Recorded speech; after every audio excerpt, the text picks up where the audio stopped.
ইসলামে আল্লাহ তাআলা যে সমস্ত বিধিবিধান আমাদেরকে দিয়েছেন, ইসলামের যে রুলিংসগুলো আছে এগুলো খুব ফ্লেক্সিবল। মোটেও আপনার কাছে এটাকে অসম্ভব মনে হবে না, মানতে যে কঠিন লাগবে না, বুঝতে সহজ, মানতে সহজ, এরকম চমৎকার বিধিবিধান আল্লাহ তাআলা ইসলামের ভেতরে দিয়েছেন। তার মানে মানুষের সুবিধা অসুবিধাকে ইসলাম আমলে নেয়। আমাদের সাধ্যের বাইরে কোনো বিধান আল্লাহ তাআলা ইসলামে চাপিয়ে দেননি। লা ইউকাল্লিফুল্লাহু নাফসান ইল্লা উসআহা। সাধ্যের বাইরে আল্লাহ তাআলা কোনো বিধান আমাদের উপর চাপিয়ে দেন নাই। কোনো কিছু যদি আমাদের আউট অফ ক্যাপাসিটি হয়, এরকম কোনো বিধান আল্লাহ আমাদেরকে দেন নাই।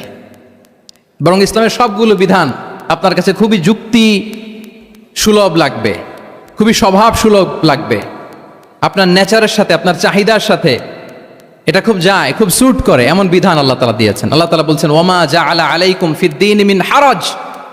দিনের ভেতরে, ইসলামের ভেতরে আমি কোনো হারাজ রাখিনি, জটিলতা রাখিনি, কাঠিন্যতা রাখিনি, বরং সহজ করে ইসলামকে তোমাদের জন্য আমি দিয়েছি। অন্যত্র আল্লাহ তাআলা বলছেন, ইউরিদুল্লাহু বিকুমুল ইউসরা ওয়ালা ইউরিদু বিকুমুল উসর। আল্লাহ তোমাদের জন্য সহজ চান, কঠিন চান না। আমরা অনেক সময় না বুঝে ইসলামকে খুব কঠিন করে প্রেজেন্ট করি, উপস্থাপন করি। ইসলাম আসলে এত কঠিন না, কিন্তু আমরা কঠিন করে ফেলি। কিন্তু আল্লাহ তাআলা সহজ করেছেন। কতটা সহজ? নামাজের মধ্যে দাঁড়িয়ে সালাত আদায় করা হচ্ছে ফরজ। দাঁড়িয়ে সালাত আদায় করা কি? আপনি দাঁড়াতে পারেন না, বসে পড়লেও কবুল করবে কে? আল্লাহ কবুল করবে। বসতে পারেন না, শুয়ে পড়লেও আল্লাহ কবুল করবেন। অজু করে নামাজ পড়া ফরজ, অজুর পানি নাই, তাই এমন করে নামাজ পড়লেও আল্লাহ কবুল করবেন। তাহলে বলেন তো, ইসলাম পালন কি কঠিন না সহজ? আমরা মাঝে মাঝে খুব কঠিন করে উপস্থাপন করি। অনেক সময় আমাদের কাছে লিগ্যাল অপিনিয়ন চায়, ফতোয়া জানতে চায়। আমরা এত কঠিনভাবে অনেক সময় রেসপন্স করি, যিনি জিজ্ঞেস করেছেন তার মানতে বড্ড কষ্ট হয়। কিন্তু ব্যাপারটা ছিল এমন চমৎকার করে আমাদের প্রেজেন্টেশনের দরকার ছিল যে তার কাছে খুব সহজ মনে হবে এটা। কারণ যে সমস্ত বিধিবিধান আল্লাহ তাআলা আমাদেরকে দিয়েছেন ইসলামে, এগুলো মানাটা আমাদের জন্য সহজ, ফ্লেক্সিবল। ইসলামের একটা বিধান হচ্ছে আত-তাইসির, ফ্লেক্সিবিলিটি। মানুষের সুবিধা অসুবিধা এটা ইসলাম আমলে নেয়। কতটা আমলে নেয়, ছোট্ট একটা উদাহরণ দিলে আমরা বুঝতে পারবো। রাসূল সাল্লাল্লাহু আলাইহি ওয়াসাল্লাম সাহাবাদেরকে নিয়ে একবার বসা, হঠাৎ করে এক সাহাবী এসে বললেন, ইয়া রাসূলুল্লাহ হালাকতু ইয়া রাসূলুল্লাহ, হে আল্লাহর রাসূল আমি তো শেষ। রাসূল সাল্লাল্লাহু আলাইহি ওয়াসাল্লাম বললেন, তুমি শেষ, তোমার আবার কি হলো? তো সাহাবী বলেন, ওয়াকাআতু আলা ইমরাআতি ফি রমাদান, আমি রমজান মাসে দিনের বেলায় আমার স্ত্রীর সাথে ফিজিক্যাল ইন্টিমেসিতে চলে গেছে, ভুল করে ফেলছি। আমরা জানি যে রমাদানে আমরা কিছু কাজ করতে পারি না। সিয়ামের সংজ্ঞাই হচ্ছে আসওমু হুয়াল ইমসাক আনিল আকলি ওয়া শুরবি ওয়াল জিমাই মিন তুলুইশ শামসি ইলা মিন তুলুইল ফাজরি ইলা গুরুবি শামসি মা'আন নিয়া। মানে রোজা হচ্ছে এটা এমন ইবাদত, সূর্যোদয় থেকে সূর্যাস্ত পর্যন্ত না খেয়ে থাকা, কোনো কিছু পান না করা, এবং দিনের বেলায় বিবাহিতরা তাদের স্ত্রীদের সাথেও ইন্টিমেসিতে যেতে পারবে না। এটা যদি কেউ মেনটেন করে, এটা হচ্ছে সিয়াম। তো সাহাবী বলি, ইয়া রাসূলুল্লাহ আমি তো শেষ, আমি তো দিনের বেলা ভুল করে ফেলছি, আমি তো আমার স্ত্রীর সাথে মেলামেশা করে ফেলছি, এখন কি করব? তো এটার আবার একটা বড় পেনাল্টি আছে। আপনারা যারা জানেন যে ইচ্ছাকৃত রোজা ভাঙলে কাজাও করতে হয়, কাফারাও দিতে হয়। কাজা মানে একটা রোজার জন্য একটা রোজা, আর কাফারা মানে হচ্ছে আরো 60টা রোজা রাখতে হবে। কয়েকটা জিনিস আছে, বেসিক্যালি 3টা।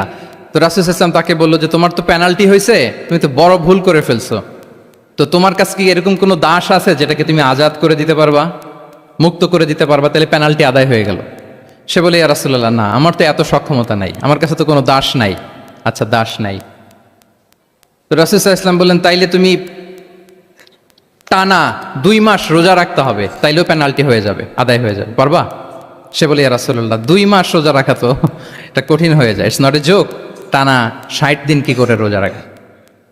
তো রাসূল সাল্লাল্লাহু আলাইহি ওয়াসাল্লাম বললেন, এটাও পারবে না, তাহলে 60 জন মিসকিনকে খাবার খাইয়ে দিতে হবে এজ এ পেনাল্টি। এটা বড় অন্যায় করে ফেলছো, 60 জন মিসকিনকে খাবার খাওয়াবে, এটা পারবা? সে বলে, ইয়া রাসূলুল্লাহ এটাও পারবো না। তাহলে কয়টা অপশন দিয়েছিলেন রাসূল সাল্লাল্লাহু আলাইহি ওয়াসাল্লাম? আওয়াজ করে বলেন তো কয়টা? একটাও উনি পারবে না। দাসও আজাদ করতে পারবে না, 2 মাস রোজাও রাখতে পারবে না, 60 জনকে খাওয়াতেও পারবে না। তো রাসূল সাল্লাল্লাহু আলাইহি ওয়াসাল্লাম বললেন, কিছুই যখন পারবে না, কি আর করা, যাও একটু অপেক্ষা করো, দেখি কি করা যায় তোমাকে নিয়ে। তো রাসূল সাল্লাল্লাহু আলাইহি ওয়াসাল্লাম অন্যান্যদের প্রশ্নের উত্তর দিচ্ছিলেন, সময় যাচ্ছে, হঠাৎ করে রাসূল সাল্লাল্লাহু আলাইহি ওয়াসাল্লামের দরবারে এক ঝুড়ি সাদাকার খেজুর আসলো, এক ঝুড়ি। তো সাদাকার এক ঝুড়ি খেজুর দেখে রাসূল ইসলাম বললেন, ওই ব্যক্তিকে ডাকো যার কিছু নাই, কিছুই করতে পারবে না। ডেকে আনা হলো। রাসূল ইসলাম বললেন, যাও, তুমি তো কিছুই করতে পারবে না, এই এক ঝুড়ি চ্যারিটির খেজুর, সাদাকার খেজুর তুমি গরিবদের মাঝে বিতরণ করে দাও, তাসাদ্দাক বিহা, এটা বিতরণ করে দাও, তাইলে আশা করি আল্লাহ তোমাকে মাফ করবে। তো এই সাহাবী বলে, ইয়া রাসূলুল্লাহ, আলা আফকারা মিন্না ইয়া রাসূলুল্লাহ, আমার চেয়েও গরিব কাউকে খুঁজে বের করে দান করতে হবে? রাসূল সাল্লাল্লাহু আলাইহি ওয়াসাল্লাম বললেন, হ্যাঁ, গরিবকেই তো দিতে হবে। তো উনি বললেন যে, রাসূলুল্লাহ, পুরো মদিনার তল্লাটে আমার চাইতে গরিব কেউ আর নাই, আমি সব চাইতে গরিব। ফাদাহিকা রাসূলুল্লাহ হাত্তা বাদাত আনিয়াবু, একথা শুনে রাসূল সাল্লাল্লাহু আলাইহি ওয়াসাল্লাম হেসে দিলেন। এত হেসে দিলেন যে রাসূল সাল্লাল্লাহু আলাইহি ওয়াসাল্লাম এই পাশের চোয়ালের দাঁত দেখা গেল। এত বেশি হাসেন না উনি, নিজেকে ধরে রাখতে পারলেন না, হাসি আটকে রাখতে পারলেন না। ফাদাহিকা রাসূলুল্লাহ, হেসে দিলেন। হাত্তা বাদাত আনিয়াবু, ওনার দাঁতের এপাশ ওপাশ দেখা গেল। তো রাসূল সাল্লাল্লাহু আলাইহি ওয়াসাল্লাম বললেন, যাও, দাস মুক্তি করতে পারবো না, 2 মাস রোজাও রাখতে পারবা না, তারপরে 60 জনকে খাবারও খাওয়াতে পারবো না, এখন দিলাম চ্যারিটির এক ঝুড়ি খেজুর, এটা গরিবদের মধ্যে দান করে দাও। তুমি বলো যে তোমার চেয়ে গরিব আর কেউ নাই, তো কি করা, যাও, তুমি তোমার ফ্যামিলি নিয়ে এটা খাও,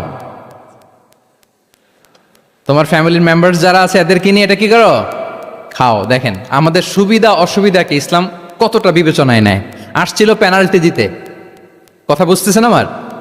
ওই সাহাবী রাসূল সাল্লাল্লাহু আলাইহি ওয়াসাল্লামের কাছে আসছিল কি দিতে, পেনাল্টি, এখন নিয়ে গেল কি, এক ঝুড়ি। আল্লাহু আকবার পড়বেন না?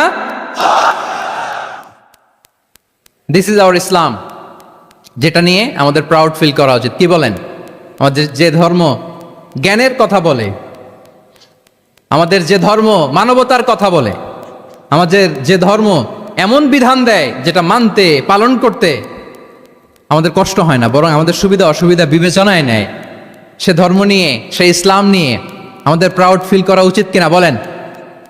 শুনি নাই আমি, ইয়েস অর নো?